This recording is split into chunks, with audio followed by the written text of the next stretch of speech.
Oh hi, in this video I want to look at freeform scleral lens fitting to Eaglet Eye topographic maps within Scleralink, which is a software I've got running here in the background right now.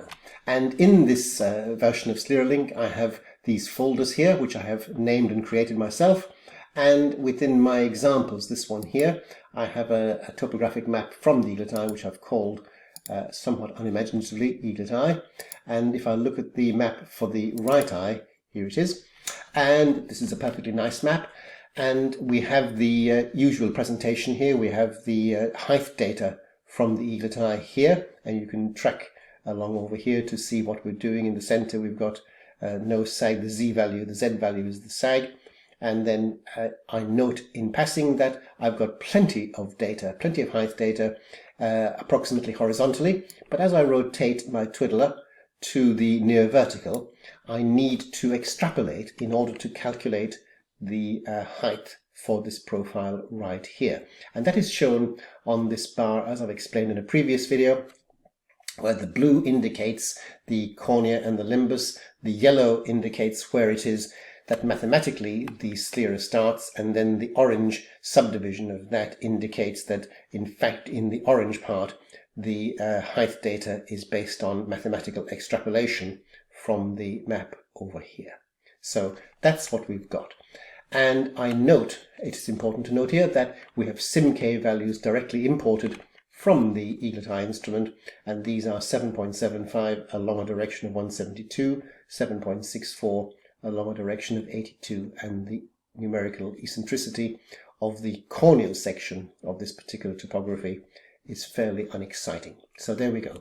Now I'm going to select freeform lens and see what turns up. Here we go. The first thing I get are these two images. This image here is a tear depth map. It looks a bit like fluorescein, but of course fluorescein will maximize its fluorescence, will be the brightest at around about 85 to 100 microns. Whereas with a scleral lens, it's much deeper. We have a much deeper pool of tears behind the lens, and in fact this here is divided into 17 steps, and they are picked out in this map here to allow you to get a sense of the tear depth as we move around the map. And you can twiddle this thing here to show you. On the right you see the graphic moving to respond to where it is that I have placed my twiddler. There it is. Now, on this tear depth map here, I've got the imported values of SimK shown with the red line and the blue line. There they are, like that. And then the intention is to produce a quadrant-specific scleral contact lens. And you would reasonably expect that a scleral contact lens, quadrant-specific or otherwise, sitting on this topographic map would in fact have this annulus, this annulus defined by the landing diameter, which is in this case is 14 millimeters, and the total diameter, which is 16. So there is a 1 millimeter band where the lens principally rests on the sclera, and this is known as the scleral zone technically. And I've produced a video previously showing you some terminology in relation to all of that. And I've set it so that it comes into contact at 14, and I've got 20 microns, 0.02 millimeters, 20 microns of clearance at the edge. I can adjust all these values, and I will in a moment.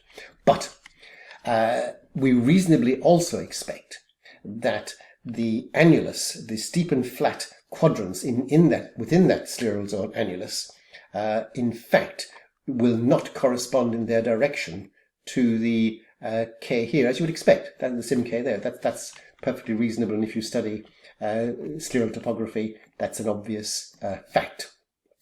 And in fact, it is there for the steeper and there for the flatter. And on this tear depth map, we have shown it where this is the annulus of contact, the scleral zone, there it is, and the thicker line, red or blue as the case might be, identifies the steeper or flatter of these quadrants here, like that, and it gives the value, which in this case is 4.25 for the flatter one and 4.29, which is barely any different, for the steeper of the flat direction, like that. And similarly over here 4.26 and 4.39, again in this nice map, there is very little difference between them. So that's the presentation and the layout. I can, should I so wish, click this here and I will get a bigger picture of the lens on the eye, and then I can use this small graphic here to rotate, and you can see how the lens fits as I move around this map like that. So I'm going to go back to the original presentation where I've got a larger tear depth map. And now on this lens, the design criteria are these. I've got in this case a 16 diameter. I can change that and I will in a moment. I've got a 7.5 back optic zone diameter. I've got a limbal control diameter at 11.6.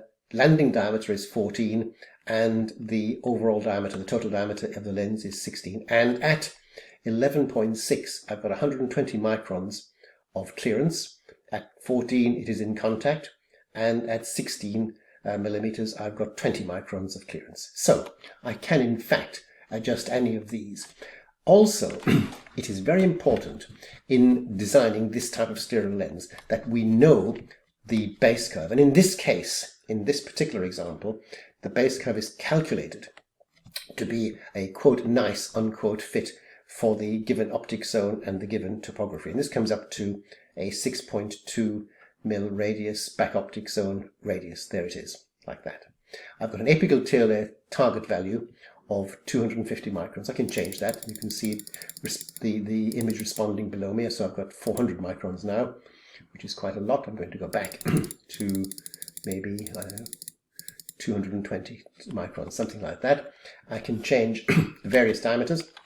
So my limbal clearance, I can change it maybe to 140 microns, and I can perhaps reduce my clearance at the very edge to that. And now we note that these criteria, which I have set here, these design criteria here, are perfectly captured at the point of the principal steep and principal flat direction within the stereozone annulus. That's where they are perfectly captured. So there, and the other one around here, they are perfectly captured. In between, we expect some miscellaneous clearances and some miscellaneous indentation, not very much in this case, to occur as you might expect. So you have to make some decisions when you are deciding how it is that such a lens might fit on this particular topography. And we do that. And so we meet the criteria, the fitting criteria perfectly there. Now then, one more, let's look at one more interesting aspect of this, which is this flat and steep principal direction within the stereozone annulus. If I change the diameter of the lens, I would expect that to change. And so I go from 16 to 17, for example, and you can see that it's moved around. There it is. And in fact, the values here have changed as well. And you can now see that I've got a wider annulus of scleral zone within my contact area. And I might, for example, change that 14 to, I don't know, 14.8, something like that. So, and again, you see that the direction moved around there. But all of the other criteria, I can reduce that to 120 microns perhaps, all of the other criteria are met and matched quite correctly. And that's it. There we go. That is a freeform lens like that.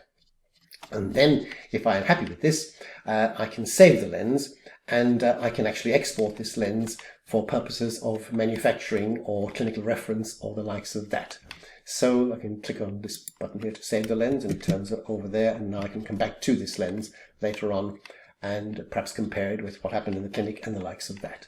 So that's the freeform lens. I have a collection of obvious diameters. The first three are the sort of things you might find in the marketplace, and the 18.2 is perhaps a little bit bigger for maybe some hospital cases. So if I select that, it immediately comes with this lens here, and you can then adjust your fitting criteria to suit your requirements. You can change this diameter here, of course, as you wish, like that, and you can change these various diameters here, the contact diameter, and you can perhaps increase that like that, and then you can come around here like this. So yeah, you can adjust these to suit yourself and to enable you to envisage how it is that a quadrant-specific sterile lens might fit on this particular Eaglet Eye topography.